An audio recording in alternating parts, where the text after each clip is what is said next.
Hello and welcome, I am Helle from Game for Life BG, and today I'm going to take a look at Ticket to Ride Northern Lights, and this is a game for 2 to 5 players. It takes about 30 to 60 minutes to play and it's for the ages 8+. And in this video I'm only going to look at the differences from the normal Ticket to Ride and then this version. And one thing they have added some bonus cards. There are 11 bonus cards, and you're going to shuffle these at the start of the game and then place 4 cards face up. And with these, the player that fulfills this the most at the end of the game is going to get the points on here.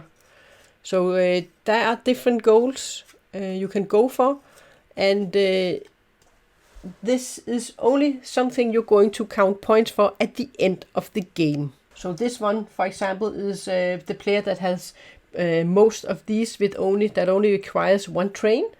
And then you can have who has built the most to a city in Norway. And who has the most locomotives on their hand at the end of the game. And so on. There are 11 different abilities. And the player that fulfills that the most is going to win the bonus card at the end of the game. And on the map they have added these locomotives, and these are special. This is ferries, so that is places where you're going to go over the water. And in order to build these, you need to use one of these locomotive cards, or you can use 2 of the same color. So on the map, everywhere you have a locomotive like this, you need to pay with a locomotive card or 2 of the same color. And on this one you can see how many trains you're going to build, and then how many points you're going to get.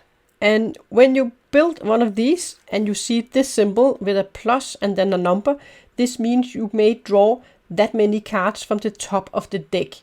Not from the face-up cards, but you can draw from the top of the deck. So if I wanted to build this one, then I could pay with 1 locomotive card. I could pay with 2 of the same color for the other locomotive card, and then I can pay with 3 of the same kind as normal, and I would be able to place dragons on this space, and then I would get to draw 3 cards from the top of the deck, and I couldn't take from the face down cards. And in the game, if you get 3 of these Joker cards, locomotive cards out here, then in the normal version of Ticket to Ride, you would then need to remove all the cards and then place 5 new cards. In this version, you do not do that. You may have 3, 4 or 5 locomotive cards out here without removing them.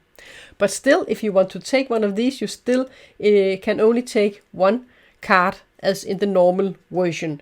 So the way you take the cards is the same.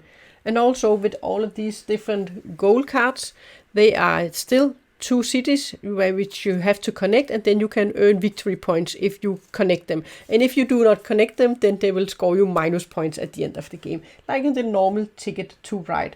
And you have 8 different colors of different trains in this version of Ticket to Ride.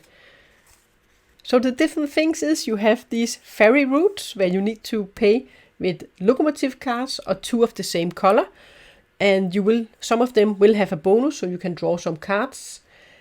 And you have the bonus cards you also need to go for when you build, and then you are not going to reshuffle out here when you have 3 locomotive cards or more.